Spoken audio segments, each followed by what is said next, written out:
शुभ सकाळ. 365 दिवसांच्या प्रवचन मालिकेतील आजचा दिवस 187. आपल्याला सद्गुरूंचा आधार वाटावा. वेळ प्रसंग येईल तसे वागणे उचित आहे आणि त्याबद्दल मनावर परिणाम होऊ देऊ नये. परमात्म्याच्या चिंतनामध्ये मन गुंतले की अवांतर गोष्टींचा परिणाम त्यावर होत नाही.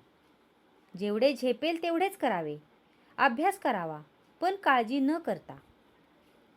सर्वस्वी भार हा भगवंतावर ठेवून निवांत राहावे. आपल्या मनाचे स्वास्थ्य बिघडू न देता आनंदात राहावे. वृत्ती आवरून आवरत नाही, ती परमात्म्याकडे लावली म्हणजे आवरते. रामाच्या इच्छेने सर्व चालते असे लक्षात ठेवावे. संकट आनंद दोन्हीही भगवंताला सांगावीत आणि ज्या स्थितीमध्ये भगवंताने ठेवले आहे त्या स्थितीमध्ये समाधान मानावे.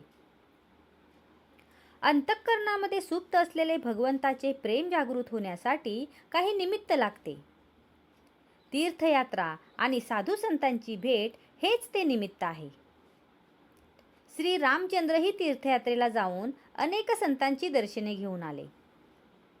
संतांच्या अहंकाराला जिवंत राहताच येणार नाही, कारण परोपकार करायला लागणारा पर हाच ठिकाणावर नाही.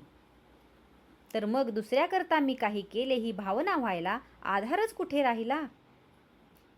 विषयाच्या लालसेने सत्समागम करणे हा खरा सत्समागम नव्हे. संत कधी कधी आपल्याला विषय देतात हे खरे, पण एकंदरीत आपल्याला विषयाची वीट आणण्याचा त्यांचा प्रयत्न असतो.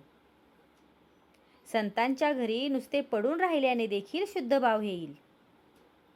भगवंताच्या नामातच संत संगती आहे, कारण नामाच्या मागे भगवंताचे अस्तित्व आहे. विषयाची उर्मी हे मायेचे स्मरण आहे आणि नामाचे स्मरण हे भगवंताचे स्मरण आहे.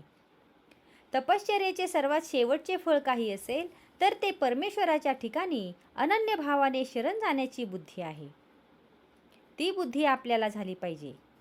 एकदा शरण गेल्यावर आपण उरूच शकत नाही, त्यालाच शरणागती म्हणतात आणि हीच परमार्थातली अत्यंत श्रेष्ठ गती आहे.